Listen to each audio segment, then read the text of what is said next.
नमस्कार दोस्तों, मैं पुष्पेंद्र स्वागत करता हूं आपका हमारे अपने YouTube channel learners foundation exam पर। दोस्तों, प्राचीन भारत की MCQ सीरीज़ में आज हम पढ़ने वाले हैं भारत पर विदेशी आक्रमण। इससे संबंधित हम 50 अति महत्वपूर्ण प्रश्नों को इस वीडियो के माध्यम से हम पढ़ने वाले हैं। दोस्तों, हमने अपने चैनल पर और भी सब्जेक्ट की MCQ सीरीज़ चला रखी है। अगर आपने वो नहीं देखी है तो आप चैनल पर जा करके उनको देख सकते हैं, या मैं इस वीडियो के डिस्क्रिप्शन में उनका लिंक दे दूँगा, वहाँ क्लिक करके आप उनको देख सकते हैं। दोस्तों, अगर आपने अभी तक हमारे YouTube चैनल को सब्सक्राइब नहीं किया है तो इसे सब्सक्राइब करें और चलते हैं बिना देरी किए। और पहला क्वेश्चन आपका, निम्नलिखित में से किस हिंद यवन शासक ने शीशे के सिक्के जारी किए, ये आपको बताना है। और ऑप्शन है आपका ऑप्शन ए स्टेटो द्वितीय, बी ऑप्शन है आपका स्टेटो फर्स्ट, सी ऑप्शन है डेमोट्रियस और डी ऑप्शन है आपका मेनांडर। तो इसका जो करेक्ट आंसर हो जाएगा वो हो जाएगा ऑप्शन नंबर ए, इसका राइट आंसर हो जाएगा स्टेटो द्वितीय। अगला क्वेश्चन है आपका क्वेश्चन नंबर 2, ईसा पूर्व दूसरी शताब्दी के प्रारंभ में उत्तरी अफगानिस्तान में स्थापित भारत यूनानी राज्य था, ये आपको बताना है। और ऑप्शन है आपका option A Bactria, B option है सीथिया, सी ऑप्शन है जेड्रोसिया और डी ऑप्शन है आपका आर्या। तो इसका राइट आंसर हो जाएगा बैक्ट्रिया, ऑप्शन नंबर ए इसका करेक्ट आंसर हो जाएगा। अगला क्वेश्चन है आपका क्वेश्चन नंबर 3, ईसा की तीसरी शताब्दी से जबकि हूण आक्रमण से रोमन साम्राज्य समाप्त हो गया, भारतीय व्यापारी अधिकाधिक निर्भर हो गए, ये आपको बताना है। पहला ऑप्शन आपका अफ्रीकी व्यापार पर, बी ऑप्शन आपका पश्चिमी यूरोपीय व्यापार पर, सी ऑप्शन है दक्षिणी पूर्व एशियाई व्यापार पर और डी ऑप्शन आपका मध्य पूर्वी व्यापार पर। इसका जो करेक्ट आंसर हो जाएगा वो हो जाएगा ऑप्शन नंबर सी, इसका करेक्ट आंसर हो जाएगा दक्षिणी पूर्व एशियाई व्यापार पर अधिकाधिक निर्भर हो गए थे। अगला क्वेश्चन आपका क्वेश्चन नंबर 4, सिकंदर की भारत में सफलता के निम्न कारण थे, आपको बताना है। और पहला है आपका भारत में तब कोई केंद्रीय सत्ता नहीं थी, दूसरा है उसकी सेना श्रेष्ठ प्रकार की थी, तीसरा उसे देशद्रोही भारतीय शासकों का साथ मिला और डी आपका चौथा वह एक अच्छा प्रशासक था।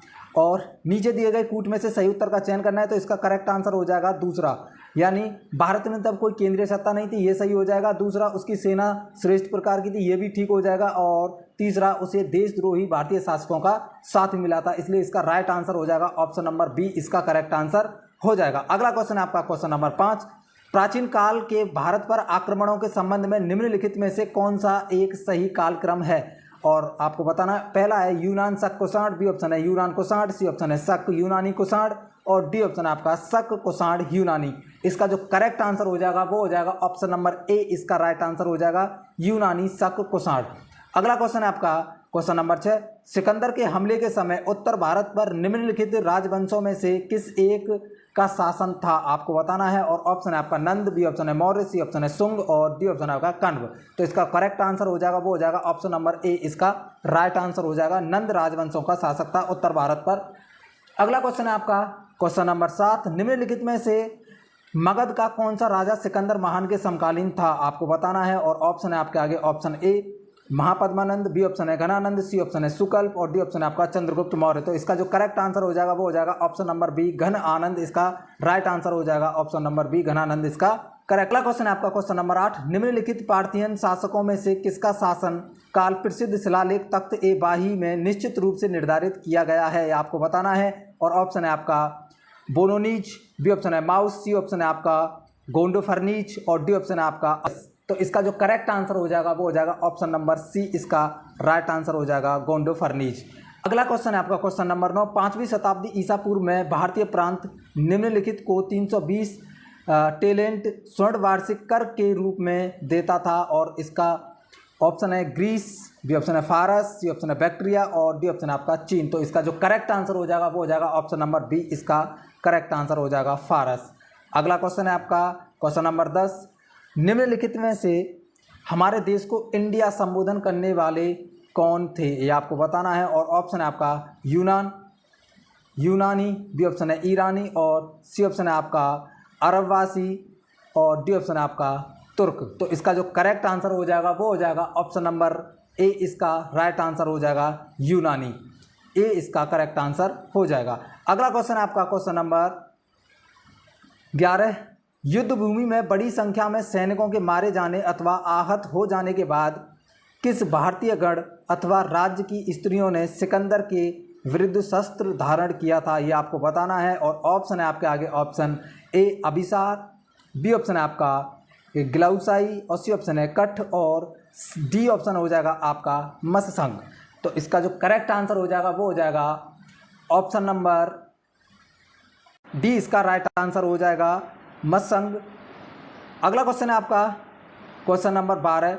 अश्वक राजा की स्त्रियों ने किसके विरुद्ध युद्ध में भाग लिया, ये आपको बताना है। अश्वक राजा की स्त्रियों ने किसके विरुद्ध युद्ध में भाग लिया था? ऑप्शन है फारसियों, बी ऑप्शन है बैक्ट्रियनों और सी ऑप्शन है पार्थियनों और डी ऑप्शन आ जाएगा आपका यूनानियों। तो इसका जो करेक्ट आंसर हो जाएगा वो हो जाएगा ऑप्शन नंबर डी, इसका राइट आंसर हो जाएगा यूनानियों। अगला क्वेश्चन है आपका क्वेश्चन नंबर 13। निम्नलिखित में से किस शासक को सर्वप्रथम सोने के सिक्के जारी करने का श्रेय दिया जाता है? और ऑप्शन है आपका कुजुल कडफिस, बी ऑप्शन है आपका विम कडफिस, सी ऑप्शन है कनिष्क प्रथम और डी ऑप्शन हो जाएगा हुविस्क। तो इसका जो करेक्ट आंसर हो जाएगा वो हो जाएगा ऑप्शन नंबर बी, इसका राइट आंसर हो जाएगा विम कडफिस को सर्वप्रथम स्वर्ण सिक्के जारी करने का श्रेय दिया जाता है। अगला क्वेश्चन है आपका आकृति युक्त सिक्कों का प्रचलन भारत में सर्वप्रथम किसने किया था? आपको बताना है। और ऑप्शन है आपका ए शकों ने, बी ऑप्शन है पार्थियों ने, सी ऑप्शन है कुषाणों ने, डी ऑप्शन है आपका हिंद यवनों ने। तो इसका जो करेक्ट आंसर हो जाएगा वो हो जाएगा ऑप्शन नंबर डी, इसका राइट आंसर हो जाएगा हिंद यवनों ने। अगला क्वेश्चन है आपका क्वेश्चन नंबर 15। भारत में उत्कीर्णित सिक्कों का पहल चलन आरंभ करने वाले थे, ये आपको बताना है। और ऑप्शन है आपके आगे ऑप्शन है अशोक, बी ऑप्शन है हिंद यूनानी, सी ऑप्शन है कुषाण और डी ऑप्शन है आपका शक। तो इसका जो करेक्ट आंसर हो जाएगा वो हो जाएगा ऑप्शन नंबर बी, इसका राइट आंसर हो जाएगा हिंद यूनानी। अगला क्वेश्चन है आपका क्वेश्चन नंबर 16। निम्नलिखित में से किस शासक को भारत में सर्वप्रथम स्वर्ण मुद्रा जारी करने का श्रेय दिया जाता है? और ऑप्शन है आपके आगे option A Kujula Kadphises, B option है आपका कनिष्क प्रथम, सी ऑप्शन है आपका विम कडफिस और डी। अगला क्वेश्चन है आपका क्वेश्चन नंबर 16। निम्नलिखित में से किस शासक को भारत में सर्वप्रथम स्वर्ण मुद्रा जारी करने का श्रेय दिया जाता है? और ऑप्शन है आपका option A Kujula Kadphises, B option है कनिष्क प्रथम, सी ऑप्शन है विम कडफिस और डी ऑप्शन है मिंडार। तो इसका जो करेक्ट आंसर हो जाएगा वो हो जाएगा ऑप्शन नंबर डी, इसका राइट आंसर हो जाएगा मिंडार। अगला क्वेश्चन है आपका क्वेश्चन नंबर 17। स्वर्ण सिक्के सर्वप्रथम किसने चलाए थे? आपको बताना है स्वर्ण सिक्के सर्वप्रथम किसने चलाए थे। पहला ऑप्शन है आपका डायोडोटस, बी ऑप्शन है मेनाडार और सी ऑप्शन है आपका विम कडफाइसेस और डी ऑप्शन है आपका कनिष्क। तो इसका जो करेक्ट आंसर हो जाएगा वो हो जाएगा ऑप्शन नंबर बी, इसका राइट आंसर हो जाएगा मेनांडर। अगला क्वेश्चन आपका क्वेश्चन नंबर 18। मेनेंडर एक कौन था, ये आपको बताना है। ऑप्शन है यवन राजा था, एक शक क्षत्रप था और फारस सेनापति था और डी ऑप्शन है अफगान आक्रमणकारी था। तो इसका जो करेक्ट आंसर हो जाएगा वो हो जाएगा ऑप्शन नंबर ए, इसका राइट आंसर हो जाएगा यह एक यवन राजा था। अगला क्वेश्चन आपका क्वेश्चन नंबर 19।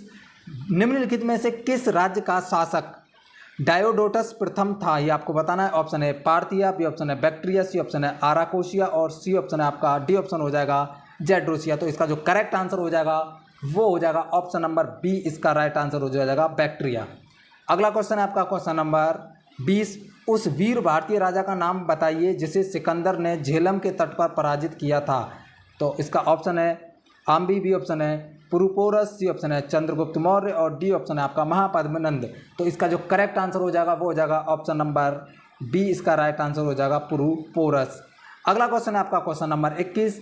सिकंदर और पोरस के बीच युद्ध इस नदी पर हुआ था, ये आपको बताना है। और ऑप्शन है आपके आगे option A Sutlej, B option Ravi, C option है झेलम, डी ऑप्शन है गंगा। तो इसका जो करेक्ट आंसर हो जाएगा वो हो जाएगा ऑप्शन नंबर सी, इसका राइट आंसर हो जाएगा झेलम नदी के किनारे हुआ था, इसलिए right answer option number C हो जाएगा। अगला क्वेश्चन है सिकंदर भारत में कितने माह रहा, ये आपको बताना है सिकंदर भारत में कितने माह रहा था। और ऑप्शन है आपके आगे 29 माह, बी ऑप्शन 39 माह, सी ऑप्शन है 19 माह और डी ऑप्शन है 10 माह। तो इसका करेक्ट आंसर हो जाएगा ऑप्शन नंबर सी, इसका राइट आंसर हो जाएगा सिकंदर भारत में 19 माह रहा था। अगला क्वेश्चन है आपका क्वेश्चन नंबर 23। किस हिंद यवन शासक के राजदूत द्वारा विदिशा के गरुड़ स्तंभ एवं अभिलेख समर्पित किया गया है, यह आपको बताना है। और ऑप्शन है आपके आगे ऑप्शन डिमेट्रियस और बी ऑप्शन है आपका यूथिडेसन और सी ऑप्शन है मिनाडर और डी ऑप्शन है आपका एंटीआलकिडस। तो इसका जो करेक्ट आंसर हो जाएगा वो हो जाएगा ऑप्शन नंबर डी, इसका राइट आंसर हो जाएगा एंटीआलकिडस। अगला क्वेश्चन है आपका क्वेश्चन नंबर 24। त्रिभाषिक लेख युक्त मुद्राओं का प्रचलित किया था, ये किसने किया था आपको बताना है। पहला ऑप्शन है आपका यूक्रिटिड ने और बी ऑप्शन है आपका मेनेंडर ने, सी ऑप्शन है आपका गुंदुफर्निस ने और डी ऑप्शन है आपका नेहपान ने। तो इसका जो करेक्ट आंसर हो जाएगा वो हो जाएगा ऑप्शन नंबर डी, इसका राइट आंसर हो जाएगा नेहपान ने। ये सर्वप्रथम 3 भाषाओं युक्त मुद्राओं का प्रचलन किया था? किसने? नेहपान ने। अगला क्वेश्चन है आपका क्वेश्चन नंबर 25, किस चीनी जनरल ने कनिष्क को हराया था? ये आपको बताया किस चीनी जनरल ने कनिष्क को हराया था। और ऑप्शन है आपके आगे, ऑप्शन ए पेंचाओ, बी ऑप्शन है आपका पानयांग, सी ऑप्शन है सी हुआंगटी और डी ऑप्शन है होटी। तो इसका जो करेक्ट आंसर हो जाएगा वो हो जाएगा ऑप्शन नंबर डी, इसका राइट आंसर हो जाएगा होटी। अगला क्वेश्चन है आपका क्वेश्चन नंबर 26, ईरान के हकमनी वंश के किस शासक ने भारतीय भूभाग को जीतने के बाद उसे फारस साम्राज्य का 20वां प्रांत बनाया था? ये आपको बताना है। ऑप्शन है आपका, ऑप्शन है साइरस, बी ऑप्शन है डेरियस फर्स्ट, सी ऑप्शन है जेरियसिस और डी ऑप्शन है डेरियस सेकंड। तो इसका जो करेक्ट आंसर हो जाएगा वो हो जाएगा ऑप्शन नंबर बी, इसका राइट आंसर हो जाएगा डेरियस फर्स्ट। अगला क्वेश्चन है आपका क्वेश्चन नंबर 27, प्राचीन भारत में दूसरा विदेशी आक्रमण एवं पहला यूरोपीय आक्रमण किन के द्वारा किया गया था? ऑप्शन है ईरानियों द्वारा, बी ऑप्शन है यूनानियों द्वारा, सी ऑप्शन है शकों द्वारा और डी ऑप्शन इनमें से कोई नहीं। तो इसका जो करेक्ट आंसर हो जाएगा वो हो जाएगा ऑप्शन नंबर बी, इसका राइट आंसर हो जाएगा यूनानियों द्वारा। अगला क्वेश्चन है आपका क्वेश्चन नंबर 28, प्राचीन भारत में पहला विदेशी आक्रमण किसके द्वारा किया गया था? ये आपको बताना है। पहला ऑप्शन है ईरानियों द्वारा, बी ऑप्शन है यूनानियों द्वारा, सी ऑप्शन है शकों द्वारा और डी ऑप्शन है आपका इनमें से कोई नहीं। तो इसका जो करेक्ट आंसर हो जाएगा वो हो जाएगा ऑप्शन नंबर ए, इसका राइट आंसर हो जाएगा ईरानियों द्वारा सर्वप्रथम पहला विदेशी आक्रमण हुआ था। अगला क्वेश्चन है आपका क्वेश्चन नंबर 29, ग्रीक यूनानी लेखक द्वारा किसे अग्रबीज कहा गया है? ये आपको बताना है। ऑप्शन है आपका अजातशत्रु, बी ऑप्शन है कालाशोक, सी ऑप्शन है घनानंद और डी ऑप्शन है इनमें से कोई नहीं। तो इसका जो करेक्ट आंसर हो जाएगा वो हो जाएगा ऑप्शन नंबर सी, इसका राइट आंसर हो जाएगा घनानंद को अग्रबीज कहा गया है। अगला क्वेश्चन है आपका क्वेश्चन नंबर 30, नंद वंश का संस्थापक कौन था? ये आपको बताना है। ऑप्शन है Mahapadmananda, B option Kalashoka, C option है अशोक और डी ऑप्शन इनमें से कोई नहीं। तो इसका राइट आंसर हो जाएगा वो हो जाएगा महापद्मानंद नंद वंश का संस्थापक था, इसलिए इसका correct answer option number A, इसका करेक्ट आंसर हो जाएगा। अगला क्वेश्चन है आपका क्वेश्चन नंबर 31, उज्जैन का प्राचीन नाम था? ये आपको बताना है। ऑप्शन है अवंतिका, बी ऑप्शन है तक्षशिला और सी ऑप्शन है कान्यकुब्ज और सी ऑप्शन है धन्यकत। तो इसका राइट आंसर हो जाएगा वो हो जाएगा ऑप्शन नंबर ए, इसका करेक्ट आंसर हो जाएगा अवंतिका। अगला क्वेश्चन है आपका क्वेश्चन नंबर 32, पाली ग्रंथों में गाँव के मुखिया को क्या कहा गया है? यह आपको बताना है। और ऑप्शन है आपके आगे, ऑप्शन है ग्रामक, बी ऑप्शन है भोजक ग्राम भोजक, सी ऑप्शन है ज्येष्ठ, डी ऑप्शन हो जाएगा ग्रामपति। तो इसका जो करेक्ट आंसर हो जाएगा वो हो जाएगा ऑप्शन नंबर बी, इसका राइट आंसर हो जाएगा भोजक ग्राम भोजक। पाली ग्रंथों में गांव के मुखिया को भोजक या ग्राम भोजक कहा जाता था, इसलिए इसका करेक्ट आंसर हो जाएगा वो हो जाएगा ऑप्शन नंबर बी, इसका करेक्ट आंसर हो जाएगा। अगला क्वेश्चन है क्वेश्चन नंबर 33, किस प्रकार का मृतभांड भारत में द्वितीय नगरीकरण के प्रारंभ का प्रतीक माना जाता है? यह आपको बताना है। ऑप्शन है गेरू रंग, बी ऑप्शन है चित्रित दूसर मृतभांड, सी ऑप्शन है उत्तरी काले बर्तन और डी ऑप्शन है हो जाएगा काले और लाल बर्तन। तो इसका जो करेक्ट आंसर है वो हो जाएगा ऑप्शन नंबर सी, इसका राइट आंसर हो जाएगा उत्तरी काले बर्तन। अगला क्वेश्चन है आपका क्वेश्चन नंबर 34, सिकंदर महान व पोरस की सेनाओं ने किस नदी के आमने सामने वाले तटों पर पड़ाव डाला हुआ था? यह आपको बताना है। और ऑप्शन है आपके आगे, option A Ravi, B option है झेलम, सी ऑप्शन है सतलुज और डी ऑप्शन है आपका चेनाब। तो इसका जो करेक्ट आंसर हो जाएगा वो हो जाएगा ऑप्शन नंबर बी, इसका राइट आंसर हो जाएगा झेलम नदी। अगला क्वेश्चन है आपका क्वेश्चन नंबर 35, 323 ईसा पूर्व में सिकंदर महान की मृत्यु हुई और ये कहाँ हुई थी आपको बताना है। बेबीलोनिया में, बी ऑप्शन है फारस में, सी ऑप्शन है तक्षशिला में और डी ऑप्शन है आपका ईरान में। तो इसका जो करेक्ट आंसर हो जाएगा वो हो जाएगा ऑप्शन नंबर ए, इसका राइट आंसर हो जाएगा बेबीलोनिया में सिकंदर महान की मृत्यु हुई थी। अगला क्वेश्चन है आपका क्वेश्चन नंबर 36, सिकंदर के आक्रमण के समय तक्षशिला का शासक कौन था? ये आपको बताना है। ऑप्शन है आपका अष्टक, बी ऑप्शन है आम्बी, सी ऑप्शन है पोरस और डी ऑप्शन है आपका शशिगुप्त फर्स्ट। तो इसका जो करेक्ट आंसर हो जाएगा वो हो जाएगा ऑप्शन नंबर बी, इसका राइट आंसर हो जाएगा आम्बी उस समय तक्षशिला के शासक हुआ करते थे। अगला क्वेश्चन है क्वेश्चन नंबर 37, हिंद यूनानी शासकों में सबसे महान शासक कौन था? ये आपको बताना है। और ऑप्शन है आपका डेमोट्रियस, बी ऑप्शन है आपका एंट्रियोकस, सी ऑप्शन है आपका प्लूटार्क और डी ऑप्शन है आपका मेनांडर। तो इसका जो करेक्ट आंसर हो जाएगा वो हो जाएगा ऑप्शन नंबर डी, इसका राइट आंसर हो जाएगा मेनांडर। अगला क्वेश्चन है आपका क्वेश्चन नंबर 38, मिलिंद पन्हो किस भाषा में लिखी गई पुस्तक है? ये आपको बताना है। और ऑप्शन है आपके आगे, ऑप्शन है संस्कृत, बी ऑप्शन पाली, सी ऑप्शन है हिंदी और डी ऑप्शन है आपका ग्रीक। तो इसका जो करेक्ट आंसर हो जाएगा वो हो जाएगा ऑप्शन नंबर बी इसका राइट आंसर हो जाएगा, पाली भाषा में लिखी हुई पुस्तक है। अगला क्वेश्चन है आपका क्वेश्चन नंबर 39, यूनानियों के बाद भारत के मध्य एशिया से आने वाली दूसरी विदेशी जाति कौन सी थी, ये आपको बताना है। ऑप्शन है आपका हूंड, बी ऑप्शन है शक, सी ऑप्शन है कुषाण और डी ऑप्शन है इनमें से कोई नहीं। तो इसका जो राइट आंसर हो जाएगा वो हो जाएगा ऑप्शन नंबर बी, इसका राइट आंसर हो जाएगा शक।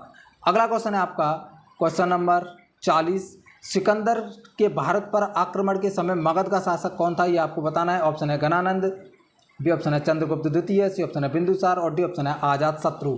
तो इसका जो करेक्ट आंसर हो जाएगा वो हो जाएगा घनानंद, ये उस समय मगध के शासक हुआ करते थे।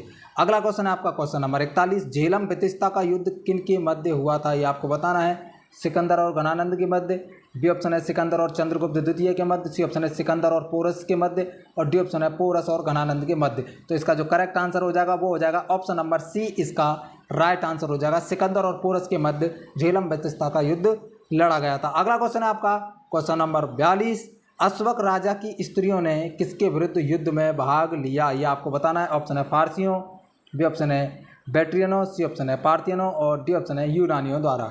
तो इसका जो करेक्ट आंसर हो जाएगा वो हो जाएगा ऑप्शन नंबर डी, इसका राइट आंसर हो जाएगा, यूनानियों के विरुद्ध ये भाग लिया था। अगला क्वेश्चन है क्वेश्चन नंबर 43, भारत और ईरान के मध्य आपसी संपर्क से भारत में कौन सा प्रभाव पड़ा, और ऑप्शन है आपके आगे। ऑप्शन है खरोष्ठी लिपि का आगमन हुआ, बी ऑप्शन है स्थापत्य कला पर ईरानी प्रभाव पड़ा, डी ऑप्शन है आपका व्यापारी संबंधों की स्थापना हुई और आखिरी ऑप्शन है आपका उपयुक्त सभी सत्य हैं। तो इसका जो करेक्ट आंसर हो जाएगा वो हो जाएगा ऑप्शन नंबर डी, इसका राइट आंसर हो जाएगा उपयुक्त सभी सत्य हैं।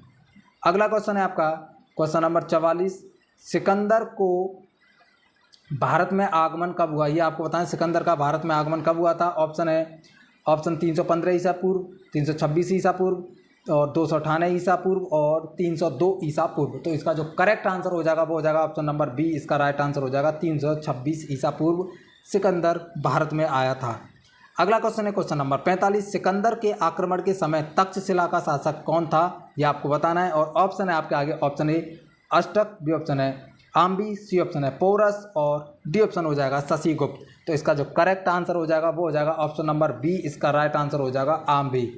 अगला क्वेश्चन है आपका क्वेश्चन नंबर 46, कुषाण वंश खालिस्तान प्रथम शासक था जिसने देवपुत्र की उपाधि धारण की थी, यह आपको बताना है। ऑप्शन है कनिष्क, बी ऑप्शन है कैडफिजिस, सी ऑप्शन है महिराकुला और डी ऑप्शन हो जाएगा आपका साइरस। तो इसका जो राइट आंसर हो जाएगा वो हो जाएगा ऑप्शन नंबर बी, इसका राइट आंसर हो जाएगा कैडफिजिस, इसका करेक्ट आंसर हो जाएगा। अगला क्वेश्चन है आपका क्वेश्चन नंबर 47, 6ठी शताब्दी ईसा पूर्व में ईरान के राजा खालिस्तान ने भारत पर आक्रमण किया था। और ऑप्शन है आपके आगे।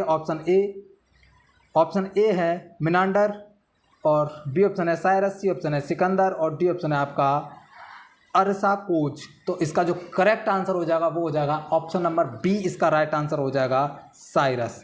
अगला क्वेश्चन है आपका क्वेश्चन नंबर 48, निम्नांकित कथन पर विचार कीजिए, ये आपके आगे कथन दिए। कथन ए है, लगभग 2 वर्ष के अभियान के पश्चात सिकंदर महान ने 325 ईसा पूर्व में भारत छोड़ दिया, कारण वह चंद्रगुप्त मौर्य से पराजित हुआ था। नीचे दिए कूट से सही उत्तर का चयन कीजिए। पहला है आपका ए और आर दोनों सही हैं तथा आर ए की सही व्याख्या करता है। दूसरा है ए तथा आर दोनों सही हैं परंतु आर ए की सही व्याख्या नहीं करता है। और सी है आपका सही है परंतु आर गलत है। और डी है ए गलत है परंतु आर सही है। तो इसका जो करेक्ट आंसर हो जाएगा वो हो जाएगा ऑप्शन नंबर सी, इसका राइट आंसर हो जाएगा ए सही है परंतु आर गलत है। अगला क्वेश्चन है आपका क्वेश्चन नंबर 49, युद्ध भूमि में बड़ी संख्या में सैनिकों के मारे जाने अथवा आहत हो जाने के बाद किस भारतीय गढ़ अथवा राज्य की स्त्रियों ने सिकंदर के विरुद्ध शस्त्र धारण किया था, ये आपको बताना है। और ऑप्शन है आपका अभिसार, बी ऑप्शन है ग्लाउसाई और सी ऑप्शन है कंठ और सी ऑप्शन है मत्सक। तो इसका जो करेक्ट आंसर हो जाएगा वो हो जाएगा ऑप्शन नंबर डी, इसका राइट आंसर हो जाएगा मत्सक। अगला क्वेश्चन है और यही आपका इस वीडियो का लास्ट क्वेश्चन भी होने वाला है, निम्नलिखित में से हमारे देश को इंडिया संबोधन करने वाले कौन थे, आपको बताना है। ऑप्शन है यूनानी, बी ऑप्शन है ईरानी, सी ऑप्शन है अरबवासी और डी ऑप्शन हो जाएगा तुर्क। तो इसका जो करेक्ट आंसर हो जाएगा वो हो जाएगा ऑप्शन नंबर ए, यूनानी इसका राइट आंसर हो जाएगा। हमारे देश को इंडिया संबोधित करने वाले सर्वप्रथम लोग यूनानी थे। तो दोस्तों यहाँ पर इस तरीके से ये 50 अति महत्वपूर्ण प्रश्न समाप्त होते हैं। आप इस वीडियो को 1 से 2 बार अवश्य देख लें, क्योंकि यहाँ से लगातार परीक्षाओं में प्रश्न पूछे जाते हैं। दोस्तों हमारे चैनल पर और भी सब्जेक्ट की MCQ सीरीज चल रही हैं, आप उन्हें भी जाकर के देखिए। मैं उनका लिंक इस वीडियो के डिस्क्रिप्शन में दे दूंगा। दोस्तों वीडियो पसंद आई हो तो इसे लाइक करें और चैनल को सब्सक्राइब करें और अपने दोस्तों के साथ शेयर जरूर करें। तो मिलते हैं दोस्तों अगली वीडियो में, तब तक के लिए नमस्कार, जय हिंद।